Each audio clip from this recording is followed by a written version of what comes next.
के प्रदेश, यमुना यमुनोत्री के प्रदेश, हे आर्य धरित्री के प्रदेश, तू विश्व सभ्यता शक्ति केंद्र, तुझमें विलीन शत शत महेंद्र, नत्व विश्व विजेता अलग शेंद्र, तेरी सीमा पर कर प्रवेश, मेरे भारत मेरे स्वदेश, मेरे भारत मेरे स्वदेश। काशी के इस गंगा के इस पावन तट पे बसी इस ऐतिहासिक काशी नगरी के इस ऐतिहासिक प्रांगण में मैं Achal Prakash Dwivedi central Hindu boys school का नेतृत्व करते हुए आप सभी का स्वागत, वंदन और अभिनंदन करता हूँ। देश की सबसे प्राचीनतम धर्म नगरी काशी का तमिलनाडु और तमिल भाषा से एक श्रद्धा और संस्कृति का नाता रहा है। प्राचीन समय से ही काशी और तमिलनाडु दोनों ही कला, संस्कृति और ज्ञान के क्षेत्र में एक प्रमुख केंद्र रहे हैं। तमिलनाडु के लोगों का यहाँ आना, यहाँ के देवालयों में रहना, यहाँ के देवी देवताओं का दर्शन पूजन करना, वे अपने पूर्व जन्म के पुण्य का फल मानते हैं। काशी और तमिलनाडु का संबंध पिछले 2300 वर्ष से भी पूर्व का मिलता है।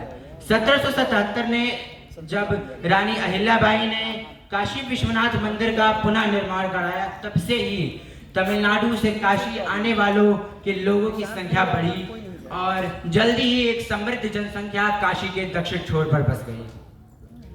काशी का तमिल समाज काशी के लिए ही है और तमिल बोलने के साथ साथ बनारसीपन में आत्मसात किए हुए है। अगर काशी में बाबा विश्वनाथ हैं तो तमिलनाडु में भी बाबा रामेश्वरम है। जिस प्रकार से हम कह सकते हैं उत्तर भारत, उत्तर प्रदेश और बिहार वाले इलाकों में मुंडन संस्कार को बहुत पवित्र माना जाता है, उसी प्रकार से तमिलनाडु में भी मुंडन संस्कार को बहुत पवित्र माना जाता है। अतएव वहाँ की जो शादीशुदा महिलाएं हैं वो भी अपने केशों का दान करती हैं। एक काशी है तो दूसरा दक्षिण काशी है, और जिस प्रकार से काशी के लोग भगवान अपने आप को भगवान के प्रति समर्पित मानते हैं, उसी प्रकार से तमिलनाडु के लोग भी अपने आप को भगवान के प्रति समर्पित करते हैं। काशी और तमिलनाडु दोनों ही शिवमय और शक्तिमय है। दोनों ही भारत के अध्यात्म के सबसे महान आचार्यों की कर्म भूमि और जन्मभूमि है। अगर काशी तुलसी की धर्म भूमि है तो तमिलनाडु भी संत तिरुवल्लुवर की भक्ति भूमि है। विष्णु पुराण में एक श्लोक आता है कि नव योजन सहस्त्रोन विस्तारो अस्य महामुने कर्म भूमिरियम स्वर्गम अपवर्गम च गच्छताम। अर्थात भारत का विस्तार 9000 योजन का है और यह स्वर्ग और अपवर्ग प्राप्त करने वालों की भूमि है। भारत की साझी विरासत में जहां रामानुजन और सीवी रमन जैसे तमिल के महान विद्वानों ने गणित और भौतिक विज्ञान में एक नई पहल की, तो दूसरी तरफ काशी में मुंशी प्रेमचंद जी ने हिंदी साहित्य को एक अलग दर्जे पर ले गए। जिस प्रकार से काशी में काशी हिंदू विश्वविद्यालय पूरे विश्व भर में शिक्षा के क्षेत्र में अपनी एक अलौकिक पहचान लिए हुए है, उसी प्रकार से तमिलनाडु में भी IIT मद्रास अपनी तकनीकी शैक्षणिक क्षेत्र में अपना दर्जा विश्व में कुछ और ही दिखाता है।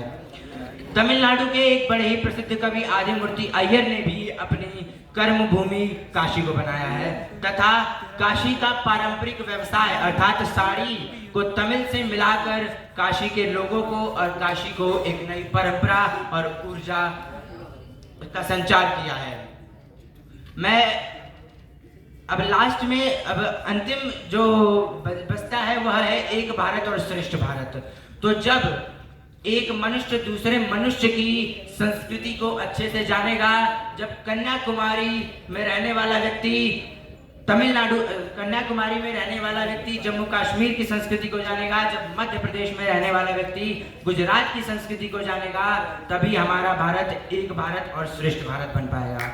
मैं अपनी वाणी को कुछ पंक्तियों के साथ विराम देना चाहूंगा कि जाति धर्मों को भूल के सबसे मैं हाथ मिलाता हूँ, हिंदू मुस्लिम सिख ईसाई सबके पर्व मनाता हूँ, सारी 22 भाषाओं में बस एक बात दोहराता हूँ, मैं युवा इस भारत का भारत श्रेष्ठ बनाता हूँ, मैं सबसे हाथ मिलाता हूँ, मैं सबसे हाथ मिलाता हूँ। जय हिंद जय भारत।